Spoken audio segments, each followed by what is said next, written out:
Hello students, कैसे हैं आप लोग। आज हम पढ़ने वाले हैं हिंदी व्याकरण का दूसरा अध्याय वर्ण विचार। वर्ण को अक्षर भी कहते हैं। प्राय वर्ण तथा अक्षर को एक ही माना जाता है। अक्षर अर्थात जिसका शर यानी नाश न हो। वर्ण के भी टुकड़े नहीं किए जा सकते, लेकिन अक्षर को इसका पर्यायवाची नहीं माना जाता है। अक्षर एक छोटी इकाई को कहते हैं जिसके उच्चारण एक ही बार में हो सके, जैसे अ, आ, ओ, जी, हाँ, ए आदि। वर्ण भाषा की सबसे छोटी इकाई होती है जिसके और खंड अर्थात टुकड़े नहीं किए जा सकते, जैसे र, अ, क, श, अ, क, अ यानी रक्षक। श, र, अ, म हलंत के साथ, इ, क, अ। तो इसका पूरा जो बना शब्द इन वर्णों से मिलके ये है श्रमिक। उपरोक्त उदाहरणों में आपने देखा कि शब्द वर्णों के उचित मेल से बनते हैं। इस प्रकार भाषा वाक्यों के मेल से, वाक्य शब्दों के मेल से और शब्द वर्णों के मेल से बनते हैं। वर्णमाला शब्द वर्ण और माला शब्दों के मेल से बना है, अर्थात इसका अर्थ है वर्णों का समूह। हिंदी में कुल 52 वर्ण होते हैं जिनकी सहायता से अनेक शब्दों का निर्माण होता है। उच्चारण की दृष्टि से वर्णों के दो भेद होते हैं, स्वर तथा व्यंजन। सबसे पहले बात करेंगे हम स्वर की। तो जिन वर्णों के उच्चारण में अन्य वर्णों की सहायता नहीं लेनी पड़ती या उनका सहारा नहीं लेना पड़ता और हवा हमारे मुख से बिना किसी रुकावट के बाहर निकलती है, उन्हें हम स्वर कहते हैं। हिंदी में 11 स्वर होते हैं। अ, आ, ई, उ, ऊ, री, ए, ओ, औ। वर्णमाला के अंतर्गत अंग और आह भी आते हैं, जिनका लेखन स्वरों के बाद और व्यंजनों से पहले किया जाता है। वास्तव में पाणिनि में इन्हें अयोगवाह कहा है। इसका उच्चारण और लेखन संयुक्त ध्वनि के रूप में होता है, जैसे अ, ड़, य, श, न, म। अनुस्वार और अ, ह विसर्ग है। स्वरों के भेद। उच्चारण में लगने वाले समय के आधार पर स्वरों के निम्नलिखित 3 भेद होते हैं। पहला ह्रस्व स्वर। जिन स्वरों के उच्चारण में सबसे कम अर्थात एक मात्रा का समय लगता है वे ह्रस्व स्वर कहलाते हैं। इनकी संख्या 4 है, अ, ई, उ तथा री। ह्रस्व स्वरों को मूल स्वर भी कहा जाता है। दूसरा है दीर्घ स्वर। जिन स्वरों के उच्चारण में ह्रस्व स्वरों से दुगना समय लगता है उन्हें दीर्घ स्वर कहते हैं। ये 7 हैं, आ, ई, उ, ए, ओ, औ। इन्हें द्विमात्रिक या गुरु स्वर भी कहते हैं। प्लुत स्वर। जिन स्वरों के उच्चारण में ह्रस्व स्वर से 3 गुना अधिक समय लगता है उन्हें प्लुत स्वर कहते हैं। इसका चिन्ह है। प्लुत का प्रयोग किसी दूर खड़े व्यक्ति को पुकारने, जोर से गाने या आलाप लेने तथा रोने के समय किया जाता है, जैसे हे श्याम, आ आदि। परंतु हिंदी में अब इनका प्रचलन नहीं रहा। स्वरों की मात्रा देख लेते हैं हम। स्वरों की मात्रा की जानकारी देखते हैं। स्वरों को लिखने में स्वर 2 रूप में प्रयोग होता है, अपने मूल रूप में और मात्रा के रूप में। अगर आई, आओ आदि शब्दों में अ, आ और ओ अपने मूल रूप में हैं। जब स्वरों का प्रयोग व्यंजन सहित होता है तो इनके स्वतंत्र रूपों का स्थान मात्रा प्राप्त कर लेता है। जैसे चाची शब्द में आ और ई का प्रयोग स्वर के रूप में हुआ है, जैसे च जमा आ चा, च जमा ई ची।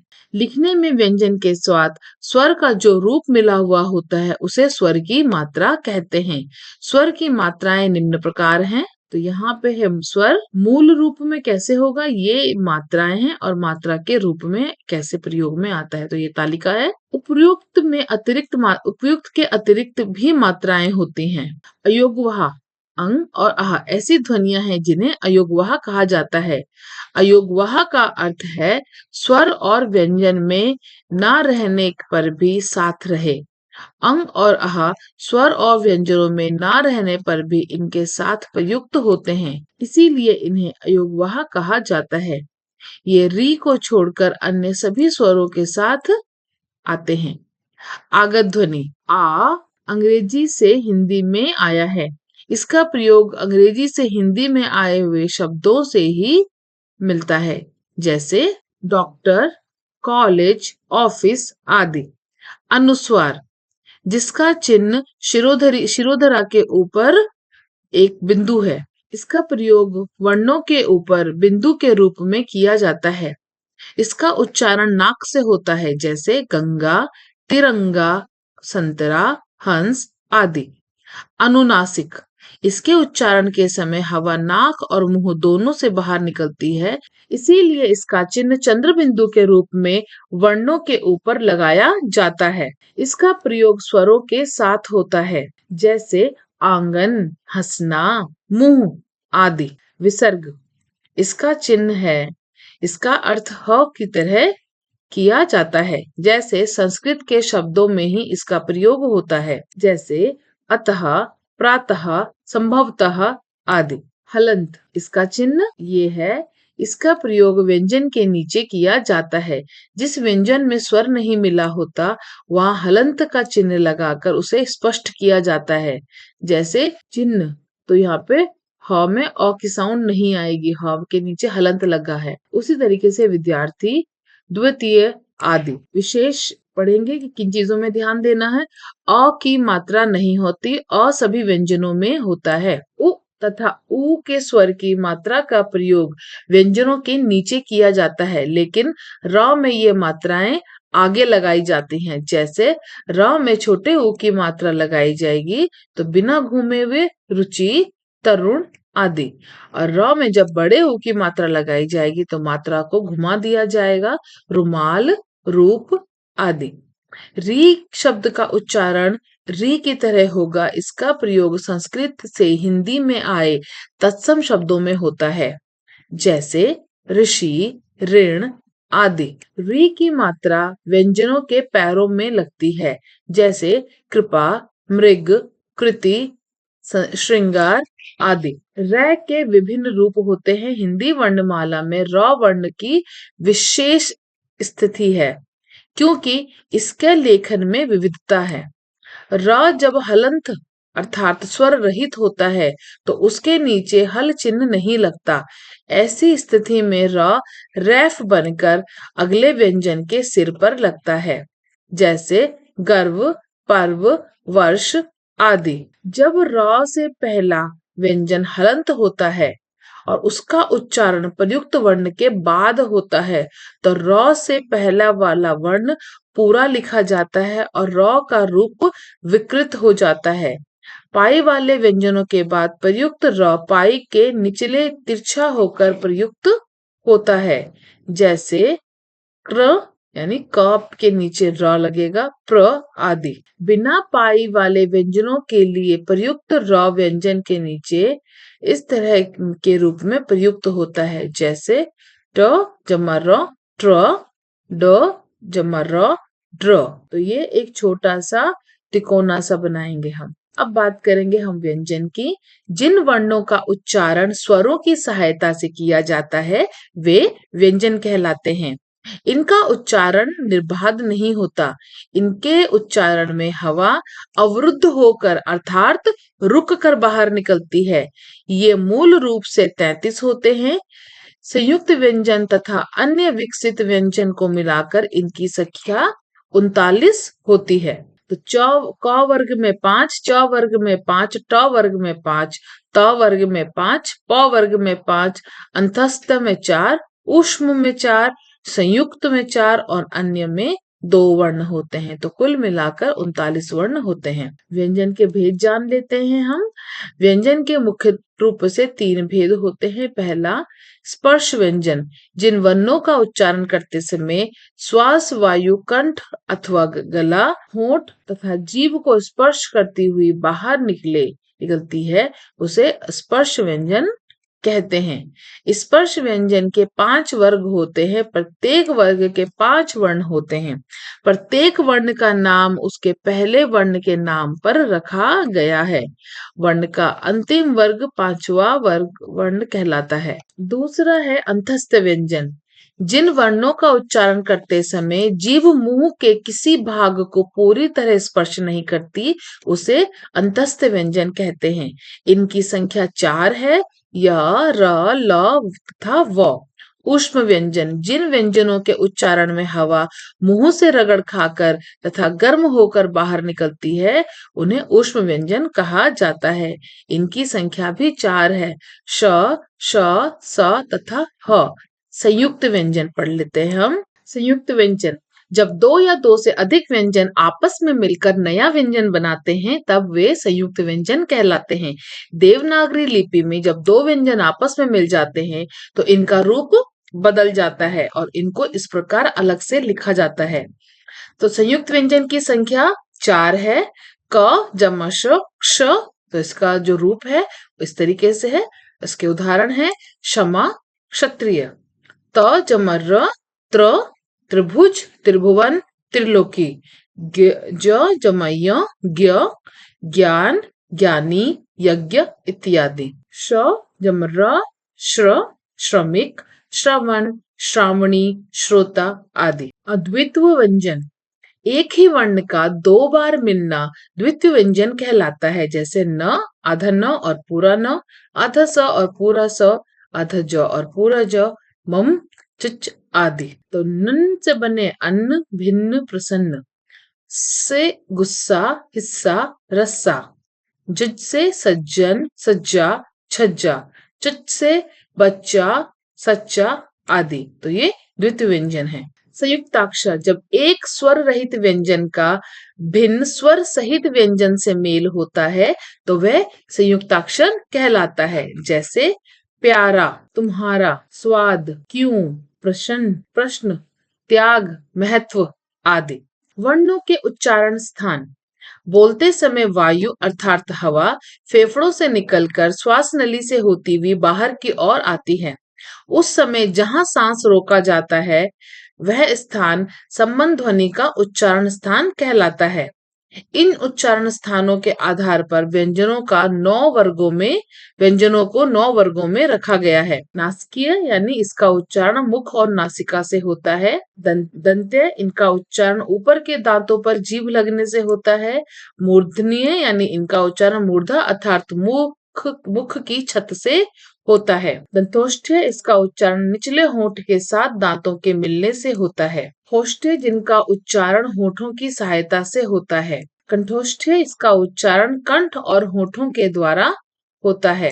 कंठे इनका उच्चारण कंठ अर्थात गले से होता है। कंठतालव्य यानी इसका उच्चारण कंठ और तालु के द्वारा होता है। तालव्य अर्थात इनका उच्चारण तालु के द्वारा होता है। उच्चारण के समय स्वर तंत्रियों में कंपन के आधार पर हिंदी भाषा वर्णमाला के 2 वर्ण हैं, अघोष और सघोष।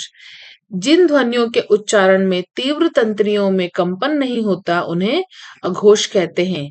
ये इस प्रकार हैं: क, ख, च, छ, त, ठ, त, ध, प, थ, प, फ, श तथा स। सघोष: जिन ध्वनियों के उच्चारण में स्वर तंत्रियों में कंपन होता है, उन्हें सघोष कहते हैं। इनका उच्चारण करते समय यदि गले पर हाथ रखा जाए तो कंपन का आभास होता है। सभी स्वर अ, आ, ई, उ, री, ए, ओ, औ। व्यंजन ग, घ, ड़, ज, झ, ञ, ड, ढ, ण, त, द, घ, न, ब, भ, म, च, र, ल, ह, ड़, ढ। श्वास अथवा वायु की मात्रा के आधार पर उच्चारण के समय व्यंजनों को निम्नलिखित 2 भागों में बांटा गया है: अल्प प्राण अथवा महाप्राण। जिन व्यंजन वर्णों के उच्चारण में कम प्राण अर्थात कम वायु और कम हवा लगे तो वो और कम प्रयत्न करना पड़े, उन्हें अल्प प्राण कहते हैं। जैसे क, ग, ड़, च, ज, य, ट, ड़, ण, त, द, न, प, ब, म, य, र, ल, व। महाप्राण जिन व्यंजनों का उच्चारण करते समय अधिक प्रयत्न करना पड़ता है और हवा अंदर से तीव्र गति से बाहर निकलती है और ह की ध्वनि उत्पन्न होती है, उसे महाप्राण कहते हैं। ये निम्नलिखित हैं: ख, घ, छ, झ, ठ, ढ, ढ, थ, घ, फ, भ, श, श, स और ह। वर्ण विच्छेद के बारे में जान लेते हैं। वर्ण विच्छेद किसी शब्द में प्रयुक्त वर्णों को अलग अलग करके लिखने के तरीके को वर्ण विच्छेद कहते हैं। जैसे पुस्तकालय, तो इस जो पुस्तकालय को अलग अलग इनको सारे वर्णों को इनको विच्छेदन किया, तो यहाँ पे इसे कहते हैं वर्ण विच्छेद। इसी तरीके से परिश्रम, तो प अ र इ श र अ म अ, तो परिश्रम। तो सभी स्वर और व्यंजन यानी इसके सभी वर्णों को अलग अलग करेंगे तो इसे वर्ण विच्छेद कहते हैं। सभी वर्ण विच्छेदों के व्यंजनों के नीचे हलंत लगाए जाते हैं। वर्ण विच्छेद संबंधी कुछ नियम होते हैं, इन्हें ध्यान से पढ़ेंगे हम। सभी व्यंजनों में अ की ध्वनि मिली हुई होती है। अ रहित व्यंजन होने पर उनके नीचे हलंत चिन्ह लगाया जाता है। जैसे अगर हमें लिखना है फल, तो फ के नीचे हलंत लगेगा फिर ल के नीचे हलंत लगेगा जमा अ। शब्द में मात्राएं लिखी होने पर वर्ण विच्छेद के समय मात्रा के स्थान पर उसी स्वर का प्रयोग किया जाए जिसकी मात्रा लगाई गई है। जैसे पुस्तक। आप जानते हैं कि संयुक्त व्यंजनों में पहला वर्ण अधूरा होता है, जैसे चिच, नन आदि, परंतु वर्ण विच्छेद करते समय इन वर्णों को पूरा ही लिखा जाता है। जैसे क्य तथा अर्थात क जमा य हलंत के साथ में जमा अ। अगर न लिखना है तो हमें लिखेंगे न जमा न, ये दोनों ही हलंत के साथ जमा अ। र के संयुक्त रूप का वर्ण विच्छेद इस प्रकार है। तो धर्म, तो अलग अलग जहां पे जौन सा र लगा है, जहां पे रेफ के रूप में है या पदेन के रूप में है, इस तरीके से इसका वर्ण विच्छेद होगा। अनुनासिक और नासिकृत स्वर, इसके लिए दो चिन्ह बनाए गए हैं, बिंदु तथा चंद्र बिंदु। अनुनासिक शब्दों के वर्ण विच्छेद के समय अनुनासिक स्वरों को यथारूप में चंद्र बिंदु तथा बिंदु लगाकर लिखें। जैसे शंख, तो शंख में श हलंत के साथ जमा अंग जमा ख जमा अ, तो ये होगा शंख। इसी तरीके से आप दूसरे भी करेंगे। अगला है संयुक्त व्यंजन क्ष, त्र, ज्ञ तथा श्र युक्त शब्दों के वर्ण विच्छेद का रूप इस प्रकार होगा। तो हमें क्षमा अगर लिखना है तो क जमा श, तो क्योंकि क और श से मिलके क्ष बना है, तो ये दोनों वर्ण आएंगे हलंत के साथ में जमा अ जमा म जमा आ, क्योंकि आ स्वर है। इसी तरीके से अन्य शब्द यहाँ पर है जिनका की वर्ण विच्छेद किया गया है, आप इन्हें पढ़ें और ध्यान दें। विसर्ग युक्त शब्दों का वर्ण विच्छेद करते समय अनुस्वार की तरह विसर्ग को भी उसके चिन्ह सहित लिखें। प्राय, तो प र आ य अह, तो विसर्ग लगेगा। इसी तरीके से स्वतः। अब बात करेंगे हम उच्चारण की कि हमें कैसे उच्चारण करना चाहिए। हम जो कुछ भी बोलते हैं उसे ध्वनि कहते हैं। सार्थक ध्वनियों के उच्चारण को का नाम ही भाषा है। भाषा के अक्षरों को हम जिस प्रकार बोलते हैं वह उच्चारण कहलाता है। हिंदी भाषा में शुद्ध उच्चारण को विशेष महत्व दिया गया है, क्योंकि इनमें वर्णों अर्थात अक्षरों, शब्दों आदि को जैसा बोला जाता है वैसा ही लिखा जाता है। शुद्ध उच्चारण के कारण लेखन में भी कुछ अशुद्धियां हो जाती हैं। अशुद्ध उच्चारण तथा व्याकरण की उचित जानकारी न होने के कारण लेखन में अशुद्धियों के कुछ उदाहरण निम्न प्रकार हैं। अ तथा आ की अशुद्धि, अर्थात दीर्घ स्वर के स्थान पर ह्रस्व स्वर का प्रयोग करना तथा ह्रस्व स्वर के स्थान पर दीर्घ स्वर का प्रयोग करना। नाराज अशुद्ध, शुद्ध शब्द होगा इसका नाराज। व्यवहारिक, जबकि शुद्ध है इसका व्यवहारिक। तो य पे आ की मात्रा। इसी तरीके से छोटी ई और बड़ी ई की अशुद्धियां हम लगाते हैं कि जहां हमें छोटी मात्रा लगानी है वहां पे बड़ी ई की मात्रा लगाते हैं, यहाँ पे बड़ी ई की मात्रा लगानी है वहां हम छोटी ई की मात्रा अक्सर बच्चे लगा देते हैं। तो यहाँ देखिए, पहला अशुद्ध शब्द है बीमारी, जबकि इसका शुद्ध रूप होता है बीमारी। उन्नति, यहाँ पे त में बड़ी ई की मात्रा है, अशुद्ध रूप है, इसका शुद्ध रूप होगा त में छोटी ई की मात्रा लगेगी। इसी तरीके से छोटे ऊ और बड़े ऊ की अशुद्धियां देख लेते हैं।